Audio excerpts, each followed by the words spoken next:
ছাত্ররা এবার অবজেক্ট কি ফোকাসে স্থির করা গেছে, আর যেহেতু আমরা জানি যে অবজেক্টটা ফোকাসের থেকে দূর, তো সেই হিসাবে ইমেজটা খুব দূরে তৈরি হচ্ছে, যার জন্যে তোমরা কোনো ইমেজ স্ক্রিনে দেখতে পারছো না।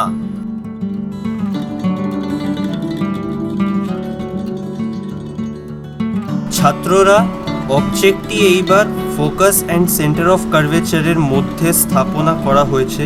এবার স্ক্রিনকে অবজার্ভ করো। যখন অবজেক্ট ফোকাস আর সেন্টার অফ কার্ভেচারের মাঝখানে স্থাপনা করা হয়, তখন আমরা একটা শার্প ইমেজ পাই, একটা পরিষ্কার ইমেজ পাই, আর সেই ইমেজকে বলি আমরা রিয়েল অ্যান্ড ইনভার্টেড ইমেজ, যেটা তোমরা স্ক্রিনে দেখতে পারছো।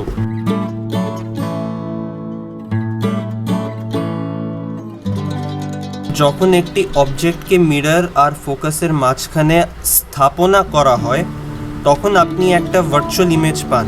কেন কি আমরা জানি যে ইমেজ মিররের পেছনে তৈরি হচ্ছে, সেই জন্য এখানে একটি ইমেজ তৈরি হয় আর আমরা একটা ভার্চুয়াল ইমেজ পাচ্ছি।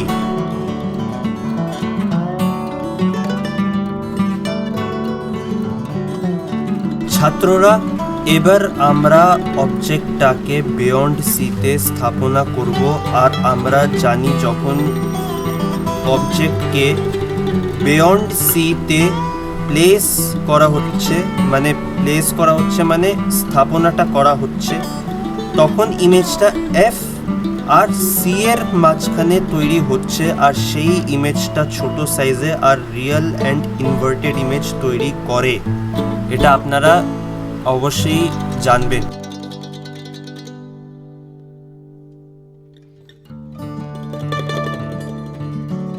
ছাত্ররা এবার তোমরা দেখতে পাচ্ছ যে আমরা অবজেক্টটাকে সেন্টার অফ কার্ভেচারে স্থাপন করলাম।